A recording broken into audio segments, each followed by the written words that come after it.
I don't know if you guys know about the Lindsey Graham story, but it's quite funny. So it all stems from a visit that Lindsey Graham had with Vladimir Zelensky, the leader of Ukraine, Vladimir Zelensky. They had a meeting, and in that meeting, Lindsey Graham, who has been a big supporter of Ukraine, says that the money that he sent to Ukraine is the best money we've ever spent. It's a very short interaction. Let me play it here. Free or die. Free or die. Now you are free. Yes. And we will be. And the Russians are dying. It's the best money we've ever spent. Thank you so much. So the thing that really caught everyone's attention is that Lindsey Graham went a little sicko mode here, and he said the Russians are dying. It's the best money we ever sent. Okay, I assume after the cameras turned off, his eyes started to glow red, and he floated out of the room after talking to Zelensky because the Russophobia overtook him. The spirit of Russophobia, the spirit of the Cossack, overtook Lindsey Graham in that moment, right? He's not Ukrainian, doesn't have Ukrainian background, but I imagine there's the tiniest, like, one drop of like Ukrainian in his blood, and it came out in this moment, right? Now, is this how I would have phrased it? Probably not. But do I really care that much? Not really. Anyway, the Russians really, really, really cared about this statement. So much that the Russian government issued an arrest warrant for Lindsey Graham, as in Lindsey Graham is now a wanted man in Russia. They want to take him for questioning. Let's just read a little bit about it. I don't know what else to say. The Russian government put out an arrest warrant for a sitting U.S. congressman, Lindsey Graham, one of immense influence. Russia's Interior Ministry on Monday issued an arrest warrant for U.S. Senator Lindsey Graham following his comments related to the fighting in Ukraine. In an edited video of his meeting on Friday with Ukrainian President Volodymyr Zelensky that was released by Zelensky's office, Graham, a Republican from South Carolina, noted that the Russians are dying and described the U.S. military assistance to the country as the best money we've ever spent. While Graham appeared to have made the remarks in different parts of the conversation, the short video, basically they're saying they edited it together to make it look like he said one after the other, when there's a cut between, which shows that these two statements were separate. While Graham appeared to have made the remarks in different parts of the conversation, the short video by Ukraine's presidential office put them next to each other, causing outrage in Russia. Russia's President Vladimir Putin's spokesman, Dmitry Peskov, by the way, if it is in different parts of the conversation, I even care about the statement less, because it sounds like he's like, yay, the money's going towards killing Russians, best money ever spent. But with the statement separate, it's not even that clear. It's just that's how Zelensky's office released it. Russia's President Vladimir Putin spokesman, Dmitry Peskov, commented Sunday by saying that it's hard to imagine a greater shame for the country than having such senators. Look, I don't want to go into the ridiculousness about the Russian political scene, or that the people they put into positions of power in Donetsk, like Denis Pushilin, are literally scammers and criminals who have been involved in like just legitimately just fraud operations like MMM that Denis Pushilin was involved in, a marketing scheme. Or we could talk about the Russian government officials who are saying we need to identify feminism as an extremist ideology and all this wild and crazy stuff. If there's any country in the world that cannot speak from a position of superiority about having wacky and crazy politicians, it is Russia. The investigative committee, the country's top criminal by the way, I don't like Lindsey Graham. His domestic politics are awful. Much of his foreign policy is awful. It's just one of those situations where a broken clock is right twice a day, and he's right about Ukraine. The investigative committee, the country's top criminal, even if he's in it for different reasons, the country's top criminal investigative agency has moved to an open criminal inquiry against Graham, and the Interior Ministry followed up by issuing a warrant for his arrest, as indicated Monday by its official record of wanted criminal suspects. What did he even have the arrest warrant out for? What's the crime that he committed? He was too mean to Russia. He said something too offensive. Look, I understand in Russia, it's real easy to pick somebody off the side of the road for saying something critical of government and just throwing them in an unmarked van and not seeing them for a few months. But this is a sitting congressperson, a sitting a sitting politician in another country. It's not that simple. You can't just take him off the road for being too mean to Putin. It's not that easy. The investigative committee, I already said that. Graham is among more than 200 U.S. members of Congress who Moscow banned last year from entering Russia. I think that's it. I think that they've already banned Lindsey Graham from going to Russia. So then when he said this, they're like, what else can we do? Well, I guess we can try to arrest him. For what? I don't know. I guess he was just too mean to them. I guess they just ran out of penalties for Lindsey Graham. So they said, I guess we'll arrest him. Graham commented on Twitter saying that to know that my commitment to Ukraine has drawn the ire of Putin's regime brings me immense joy. I will continue to stand with and for Ukraine's freedom until every Russian soldier is expelled from Ukrainian territory, he tweeted. I will wear the arrest warrant issued by Putin's corrupt and immoral government as a badge of honor. Honestly, this, in my mind, is the weakest statement he put out in response to this.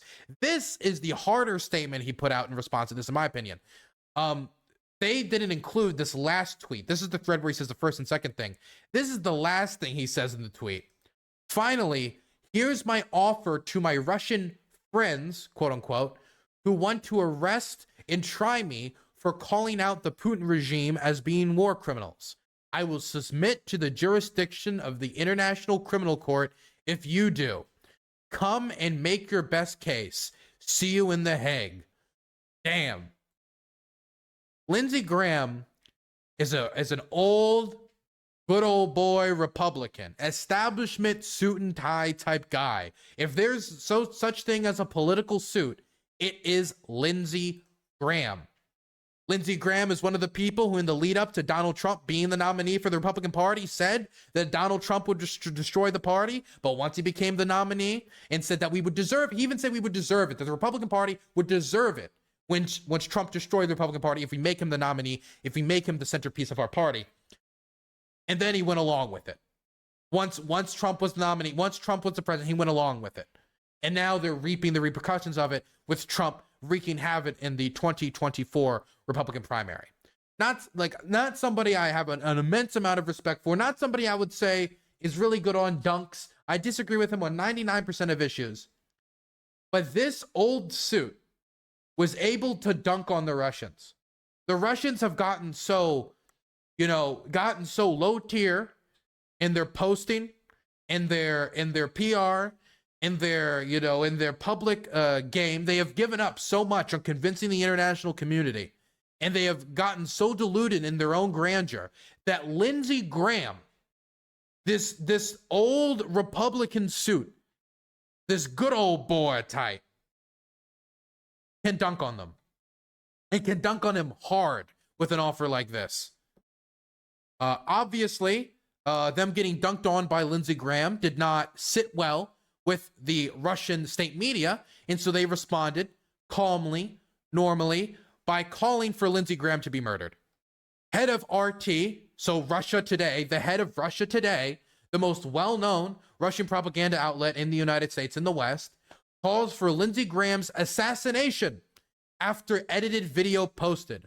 The boss of Russia's main news channel is among a number of authority figures in the country that have reacted with fury over edited comments made by the South Carolina senator. Now, instead of reading the article about it, let's just watch the segment where the threat is made and see what other Russian state media figures have to say about this. This was posted by the Russian Media Monitor. They do a lot of translating of Russian propaganda. I recommend you check out their stuff. I recommend you check out Russian propaganda directly. If there's any way you can see how diluted the Russian government has become in its own grandeur and how wild their claims and their propaganda has become, it is just by simply sitting down and watching the Russians speak to their own audience. Don't watch the stuff they produce for an international audience that is tailor-made to convince you and distract you and to drag you away from the truth. This is tailor-made to drag people away from the truth, but you can see the more honest opinions of the Kremlin coming out. You can see the type of stuff they say to their own people. And so when you see the bigotry towards Ukrainians, when you see the justification of war crimes, when you see the denial of the most basically evident war crimes that the Russians committed, like in Bucha, you can see this more often, and you can see the true mask of the Russian establishment slip on Russian state TV. Let's watch what they had to say about Lindsey Graham. Also, this is on Solonyev's show, I believe. So this is one of the most popular Russian state news shows in the country. In their stupid hatred towards Russia, American hawks are capable of anything. Here's what one of the total dirtbags, you can't call him any other way, Lindsey Graham said. Free or die. Now you are free, and we will be. And the Russians are dying. It's the best money we've ever spent. Thank you so much. Hey, do you guys think they're going to address the fact that it was edited? Probably not. I'm sure that the Russians on this channel have strong journalistic integrity. We've already agreed on that. It makes life possible. Russians will die, Lindsey Graham says. You know what? You will croak, but the Russian people will live forever. But you will croak. Medvedev replied very harshly. Medvedev is the former president of Russia. He has been with Vladimir Putin since he was on the campaign trail in the late 1990s and early 2000s. He's one of the few people from that campaign that is still with him. He is most well known recently for going on drunken rants on Twitter where he makes a fool of himself. Some Russia watchers have said that that might actually be him purposely making a fool out of himself, so he looks like less of a threat for Putin, who's getting more and more paranoid as the war goes more and more off the rails. But he is close to Putin. He is still in the Russian government, and he's a former president of Russia, close Putin ally, been with him for a while. I can only imagine the hysteria that will be in all of the Western mainstream media tomorrow. Senator Lindsey Graham, an old fool, he's reading Medvedev's post now. Senator Lindsey Graham, an old fool, said that the United States has never spent money as successfully as on the murder of Russians. He shouldn't have done that. In his beloved America, not only ordinary people are regularly killed, but dirty money is also being spent on killing senators. He should recall the sad fate of Robert Kennedy, Huey Long, and Clementa Carlos Pickney. What the fuck? Okay, look, I know about the Robert F. Kennedy conspiracy theories. I understand. I know that. Huey Long, as somebody who's read Huey Long's book and has looked into Huey Long's assassination, there is no hard evidence that the American government assassinated Huey Long or that it was like some CIA op or anything like that. It was done by a dentist. It was done by a dentist with a grudge, and there's been nothing else proven to the contrary of that. So, I mean, unless he's just pointing out the fact that politicians in America sometimes get killed, which happens everywhere, by the way. I don't know what the point of mentioning this is. John Milton Elliott, Wayne Owens, and other American politicians. By the way, murder is the unlawful killing. Ukraine shooting back at Russian soldiers invading the country is 100% legal under international law, considering that it was Russia who committed the crime of aggression by invading Ukraine, and Ukraine has the right to defend itself. And under international law, it is clearly stated that sending weapons and providing weapons and selling weapons to a nation state that's been illegally invaded by another country is legal under international law. It is not murder for the Ukrainians to shoot back. It is self-defense. It's legal under international law. Murder is the unlawful killing, and it's also weird for them to call it murder when under international law, it's not murder, but also they don't respect international law. So under whose law isn't murder? Russian law? Whose law isn't murder? That's right. Your dirty American money also fully supported the Nazi regime in Germany. Therefore, you are a Nazi beast.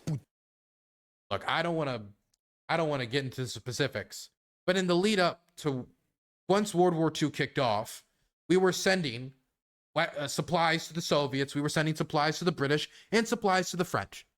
Until 1941, when the Japanese attacked Pearl Harbor, and then we entered the war proper.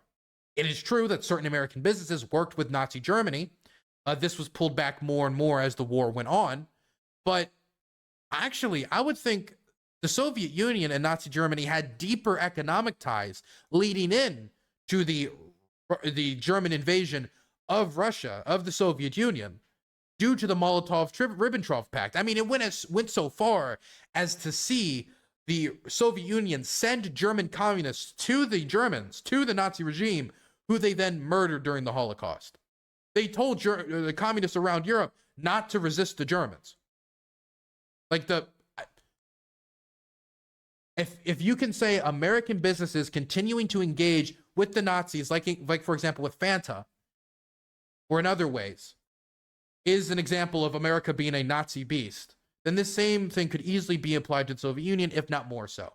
I don't know. It feels like it's coming from a position of rampant hypocrisy. You're following in the footsteps of your predecessors. I'll repeat it once again. You will croak, but the Russian people will live forever. With respect to Lindsey Graham, I've directed our staff to look into it. There was an obvious splicing. He literally says Russians are dying. Not will die, but Russians are dying. This is the best money we've ever spent. There is a cut between these two phrases, but it was spliced together into Lindsay was.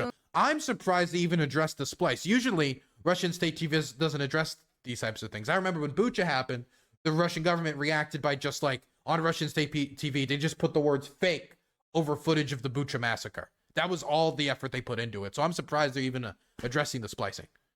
So he did say it in another context. Or did he really say it this way? This should be looked into. If Lady Graham really said that the money for the killing of Russians is the best money the U.S. ever spent, if he really said that, I hope that in our country, the sons of the or grandchildren of I don't know what that term means, of Sudoprotov's pupils are alive, or the descendants of his pupils. It's not even hard. We have his address. We have his telephone number. What is the problem? I have no ill will towards anyone. And our religion tells us to forgive. But no one tells us to reward these types of things. When we said stay quiet, when we don't act in response to these things, it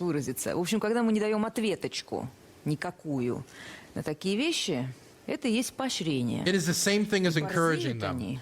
It causes them to become increasingly more brazen. So I hope our staff figures it out. Then other people will act based on that.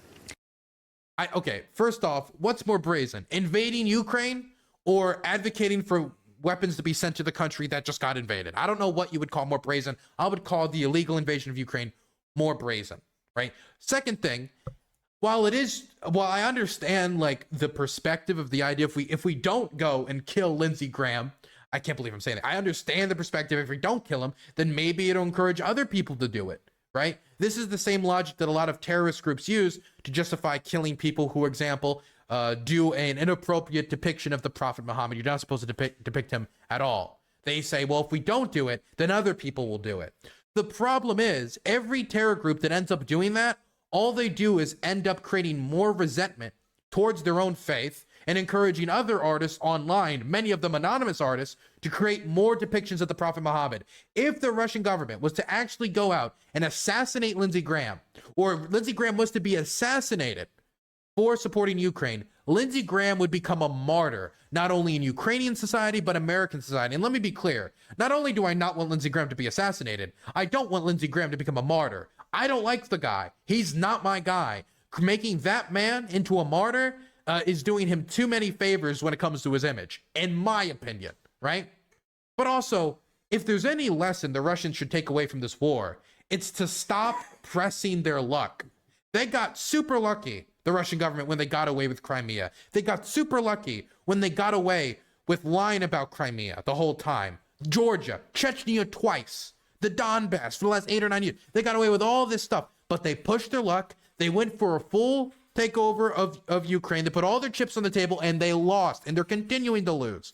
Now the question is, how much are they going to lose? That's the question. Whether or not they're going to be completely pushed out of Ukraine, or they're going to be able to scrape away some territory in this colonial mission they're engaged in. If there's any lesson you can take away from this, it's don't push your luck. If they continue to push their luck, that'll only create more of a backlash. Invading Ukraine pushed Finland and Sweden into the arms of NATO, and that dreaded NATO expansion, which they stated they invaded to stop, happened. They've already lost on that front. The border with NATO that Russia has been doubled through Finland joining. Over like 1,000 kilometers of territory. of border now. So I think if they were to do this, not only would this not have the intended effect, we would have other American politicians repeating the same thing Lindsey Graham said and intensifying the aid sent to Ukraine. The amount of aid would be intensified, and then Lindsey Graham would become a martyr, and the outrage in the United States against that type of an action would be tremendous, and it would drastically support aid, increase support for aid to Ukraine, which is already a majority of Americans, but we see it kind of teetering on becoming a plurality. But if they want to shoot those numbers up, go assassinate Lindsey Graham. Good luck with that. Don't do it. Let me be clear. I know how YouTube TOS is. Don't do that. That's a terrible idea. But if they wanted to increase support for Ukraine, engaging in political assassinations is one way to do it. They are unhinged, as Russian state TV usually is. And I can't believe I'm saying this, but Lindsey Graham kind of stunted on the Russian government here. My goodness. And with that, I think, one last thing. For any of you guys who think Lindsey Graham is going to be scared of this statement, I don't think he would have, because I don't think the Russian government is actually going to attempt to do it. It would be ridiculous for them to attempt to do it. And it's just Russian state TV being as deluded as usual. But if any of you guys thought that Lindsey Graham was going to pull back after these statements, here's an example of him talking recently on Fox News, which has recently, exiled warlord Tucker Carlson, as they talked to Lindsey Graham about the response to his statement. Up for a counteroffensive. Any hope or any thoughts that there are any diplomatic efforts in the offing? Because the Council on Foreign Relations writes this: the Ukrainian public overwhelmingly supports reclaiming every inch of Ukrainian territory, including Crimea. Putin insists that any peace talks recognize Russia's claim to Crimea and the Ukrainian oblasts of Donetsk, Kherson, Luhansk, and Zaporizhia. So the Ukrainians, rightfully, they want their land back. Putin doesn't want to give them any of it. He seems willing to expend lives endlessly on both sides of this thing. How does it end? Yeah. Well, here's how it ends. I want to end the war in Ukraine by defeating Putin. The counteroffensive is afoot right now. In the last 400-something days, the Ukrainians have defied every expectation. They've weakened and bloodied the Russian army inside of Ukraine. I expect major gains in the coming days and weeks. The Ukrainians have had a weapon called the Storm Shadow provided by the British that's wreaking havoc on the Russians. They need longer-range rockets called ATACMS, and they need cluster munitions to defeat the Russians. Well, let me ask. So he's responded to the outrage by going out and advocating for long-range missiles for Ukraine and cluster munitions, which I just got to say, as somebody who's been working with demining crews, those things are god-awful for the environment here, and it's god-awful for civilians. But there's also there's an argument made by the Ukrainians that if the Russians are using it, we should use it. They're the ones invading. We need every tool possible to defend. Anyway, can't believe I'm saying this, but Lindsey Graham picked up a W? Very strange.